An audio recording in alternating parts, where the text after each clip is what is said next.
ada di Gramet. Itu buat ukur itu enggak cuma ukur sendi itu ya. Ukur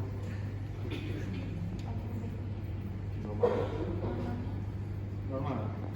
Terus belakang ini ya, ini aja. Betul ya. Kan mentok. Mana ya sih? Ini mana?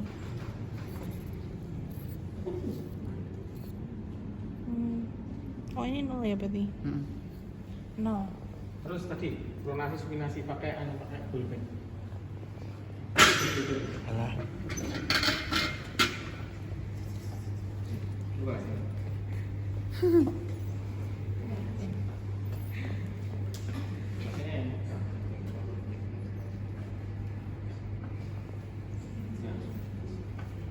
Spinasi ya. Pulpennya ya? Pulpennya. Itu pulpen. Gini. Tegak lurus sama pulpen. Nah, Ini berapa ini? Ini panah. Ini panahnya dilihat yang ini apa yang ini dong? Ini 80 apa berapa yang itu? 100? Yang ini 80. Oh. Ini kan nggak sampai 100. Kalau siku kan gini ya. Kalau siku kan gini. Kalau ini kan gini. Nah, gini kan berarti nggak sampai 90 tuh. Oh iya. Nanti kalau yang di atas 90 nanti dia yang beratnya. Gimana Mai tadi Mai? Gini. Ini kan Nanti yang spinasi, yang pronasi nanti. kan ini nggak bisa 90 berarti yang 80 yang ini.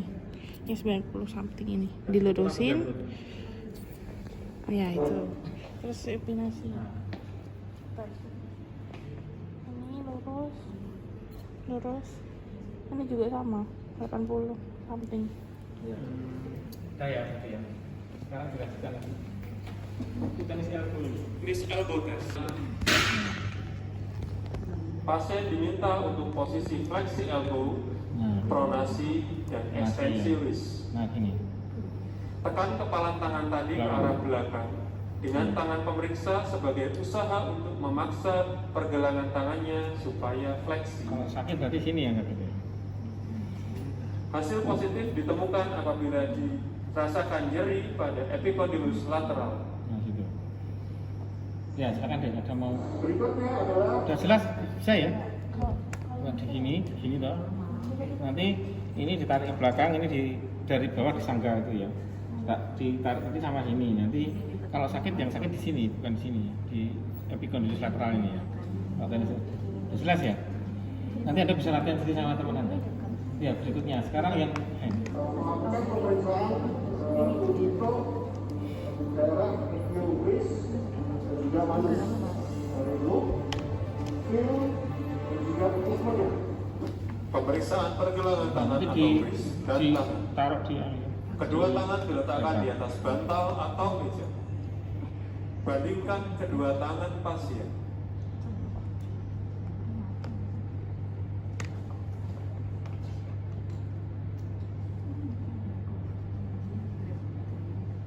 Fungsi utama tangan adalah untuk pinch grip, Nah, itu kasih kunci ya. keying, Nah, bisa nggak kayak gitu? Buka kunci ya. grasping, Kayak gelas.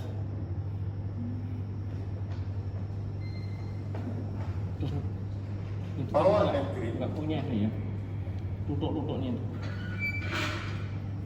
Untuk misalnya neurologi ini, dan tripod. untuk nulis pulpen.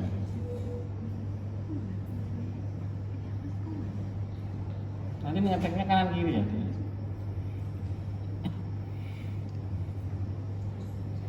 Pemeriksaan inspeksi.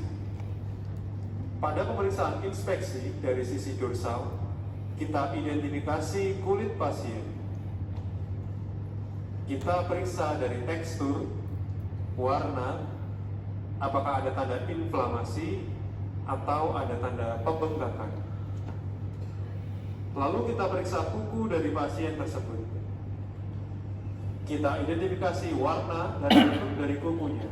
Apakah didapatkan suatu abnormalitas? Kita periksa deformitas pada jari pasien. Deformitas yang sering didapatkan adalah swan neck deformity, boutonniere deformity, Mallet deformation, Heberden's node, Burkhart's node. Kita periksa apakah ada muscle wasting. Kita identifikasi adanya gathering first web space.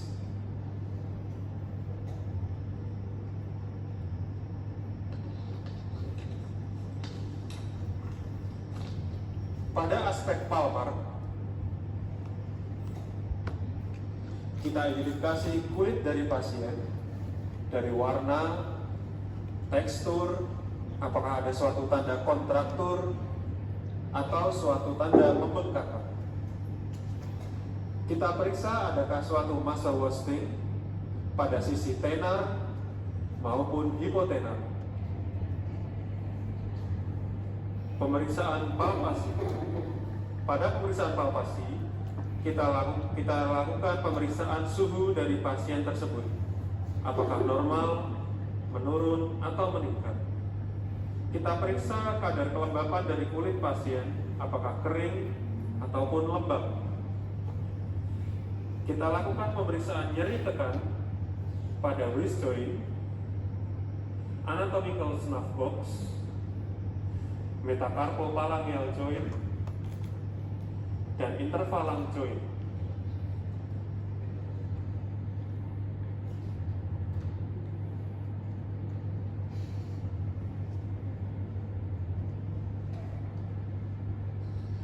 Pada pemeriksaan range of motion, sudah jelas tadi ya? kita lakukan secara Palpasinya aktif di stop dulu. maupun Palpasinya sudah jelas ya? Coba ada palpasi ya?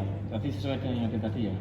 Tadi yang di di sendi-sendinya di sini ada nyeri atau tidak gitu. Kemudian ini motionnya ya. pasif. Pada tangan, pasien kita minta untuk melakukan gerakan radial deviasi. Nah, gini. Normal sudut yang dibentuk berkisar antara 0 Nah, sampai yang penting 20 cara derajat. ukurnya nih. Nah, ini. Nah, Selanjutnya, kita minta pasien untuk melakukan gerakan ulnar deviasi. radial itu maksudnya os radius. Sudut yang dibentuk berkisar antara 0 sampai 35 derajat.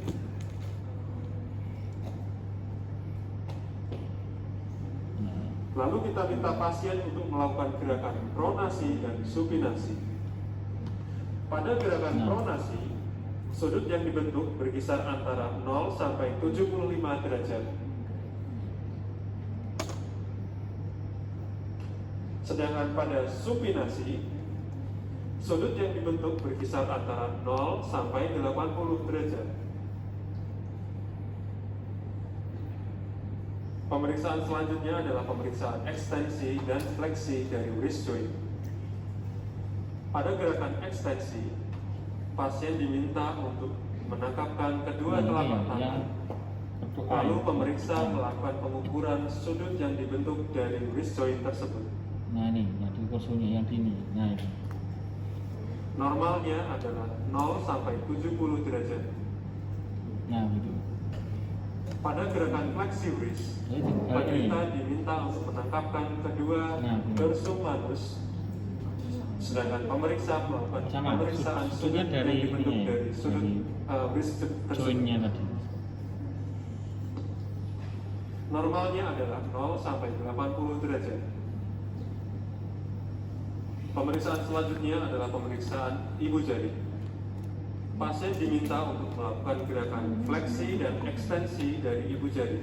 Silakan lakukan gerakan fleksi ibu jari, ekstensi ibu jari, abduksi ibu jari, adduksi ibu jari. Lalu gerakan oposisi dari ibu jari. Normalnya tidak ditemukan adanya rasa sakit maupun kekakuan pada jari-jari. Ini nggak sakit gitu ya, jarinya enggak. Pemeriksaan khusus pada area sekitar tangan. Orang sering nge-game kan sakit. Pemeriksaan untuk mengetahui adanya carpal tunnel syndrome. Nah ini penting, carpal tunnel syndrome dia. Pemeriksaan ini ditujukan untuk mengetahui adanya entrapment atau jepitan saraf medianus pada terowongan karpal. Cara pemeriksaannya terbagi menjadi 3 tes. Yang pertama adalah Follen test. Gejala umum pada sindrom carpal tunnel adalah rasa geli pada jari-jari dapat juga disebabkan oleh fleksi maksimum dari pergelangan tangan, dan mempertahankan posisi tersebut selama minimal 1 menit. 1 menit ya. Cara memeriksanya adalah memprovokasi dari nervus medianus, dilakukan dengan cara posisi fleksi wrist sampai dengan 90 derajat. Pemeriksaan ini positif bila terasa nyeri atau rangsangan sensorik yang menjalar sekitar perjalanan nervus medianus. Ini ya, ini. Pemeriksaan yang kedua adalah pemeriksaan prior test. Nah, tadi. Pada pemeriksaan prior test ditujukan untuk memprovokasi dari nervus medianus dengan memposisikan wrist dalam keadaan ekstensi sampai dengan 90 derajat. Pemeriksaan ini positif apabila ditemukan suatu rangsangan nyeri atau kesemutan di sekitar perjalanan nervus medianus. Pemeriksaan Tinel test. Pada pemeriksaan ini, pemeriksa melakukan perkusi di sepanjang perjalanan nervus medianus. Pemeriksaan ini positif apabila dirasakan adanya tingling pada area dermatom nervus medianus. Jadi berarti ya beda area dermatomnya itu ya. Jadi jari 3 separuh ke sini, nervus medianus itu. Pemeriksaan selanjutnya adalah pemeriksaan untuk mengetahui adanya de Quervain syndrome. Sindrom ini menyebabkan inflamasi pada 2 tendon yang digunakan untuk menggerakkan ibu jari, yaitu tendon abductor pollicis longus dan tendon extensor pollicis brevis.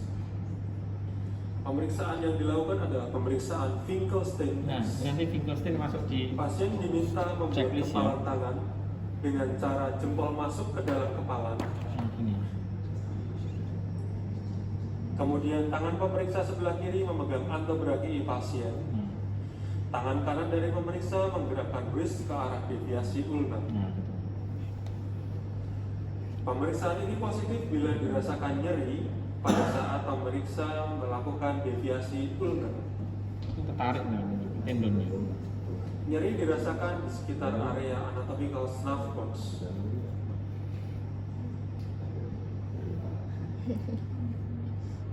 Baik, Ya, ya. itu tadi.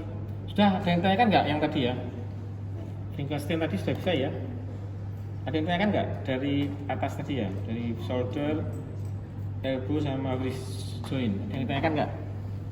Kalau pemeriksaan yang Pasien diminta untuk yang menangkap. ukur dengan yang dites selama 1 menit, apakah bisa digabungkan? Bisa aja. Bisa aja. Kan waktu Anda kalau nunggu semenit ya nggak selesai ya. Jadi langsung aja. Jadi nanti enggak, nanti ini beda ya. Untuk mengukur itu beda lagi ya. Tapi maksudnya nggak harus nunggu 1 menit. Jadi jangan digabung. Jadi sesuai dengan ini saja checklistnya. Itu kan berkaitan sama roomnya ya, roomnya. Ini kan kalau yang valent test sama prior test kan beda lagi ya. Jadi nanti tetap roomnya gini sama gini tetap diukur. Nah kemudian baru gini sama gini yang prior test sama valent test tadi ya. Ya, tapi nggak usah 1 menit ya, nanti lama habis. Sama Finkelstein test tadi. Sudah tahu ya gambarannya itu ya. Yang penting Anda perhatikan tuh cara ukur pakai penggarisnya itu loh. Berarti bunderannya itu di sendinya, di pas sendinya tadi. Jadi ya yang penting arah ukurnya tadi yang diperhatikan.